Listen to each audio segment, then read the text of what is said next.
특히나 밤에 이제 일을 하셨다.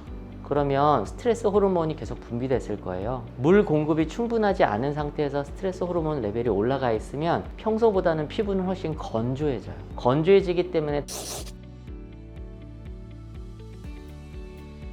안녕하세요. 여러분의 모발을 지켜드리는 모법사 방지성 원장입니다. 반갑습니다.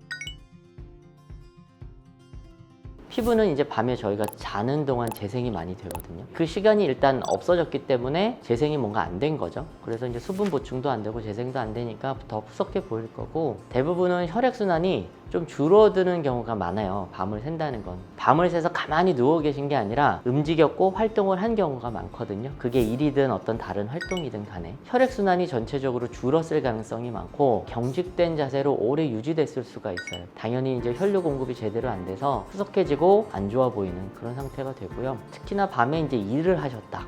그러면 스트레스 호르몬이 계속 분비됐을 거예요. 스트레스 호르몬은 아시다시피 말초혈관을 수축시키는 작용을 많이 합니다. 물 공급이 충분하지 않은 상태에서 스트레스 호르몬 레벨이 올라가 있으면 평소보다는 피부는 훨씬 건조해져요. 건조해지기 때문에 당연히 팽팽하고 탱탱한 피부로 보여질 수가 없죠. 밤을 새실 때는 조금 보습이나 다른 거에 신경을 쓰셔야 돼요.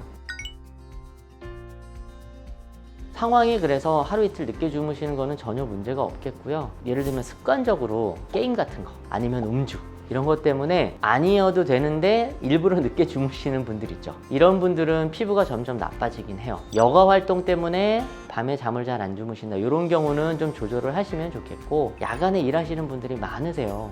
저희 환자분 중에도 많으세요. 직업적으로 어쩔 수 없이 늦게 주무시거나 못 주무시는 분들의 경우에는 사실은 이게 뭔가 다른 조금 보완책들이 필요하다고 생각을 하게 되죠.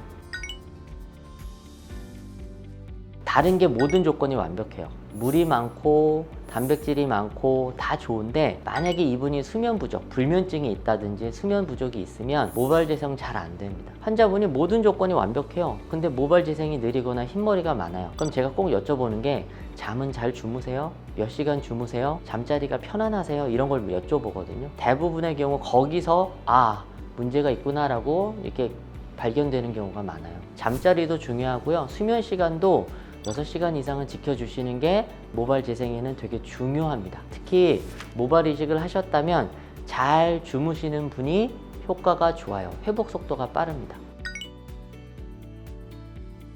밤 시간에는 이게 저희가 시간관념이 좀 떨어져요. 저 같으면 알람 같은 걸 맞춰서 시간에 맞춰서 물을 드시게 많이 했고, 좀 걸으시게 했어요. 잠깐이라도 화장실을 다녀오실 수 있으면 좀 걸으시는 게 맞다, 야간 시간에. 그죠? 그게 맞고, 가습기를 틀던지 아니면 미스트를 뿌려서 뭔가 보습이 잘 되는 환경을 만드는 것도 좋을 것 같고요. 밤을 새셨어요. 그리고 이제 또 다시 일을 하면 모르겠지만 잠깐 쉬실 수 있는 타이밍이 있다면 저는 제일 좋은 게 족욕인 것 같아요. 이렇게 결과를 보면 모발 재생도 잘 되고, 그런 분들이 탈모도 조금 덜 되는 것 같아요. 저는 무조건 보습에 도움이 되는 거, 그리고 족욕이나 반신욕 이런 것들 추천드립니다. 오늘은 어쩔 수 없는 거죠. 어쩔 수 없는 건데, 밤샘을 하실 때 이제 피부가 나빠지고 안색도 나빠지고 덩달아 모발도 안 좋아지는 건데, 그럴 때 관리할 수 있는 방법에 대해서 간단히 알려드렸고요. 보습에 신경을 쓰세요. 그게 핵심이고, 주무실 수 있다면 꼭 짧게라도 주무시는 게 도움이 됩니다. 도움이 되셨으면 좋겠습니다. 감사합니다.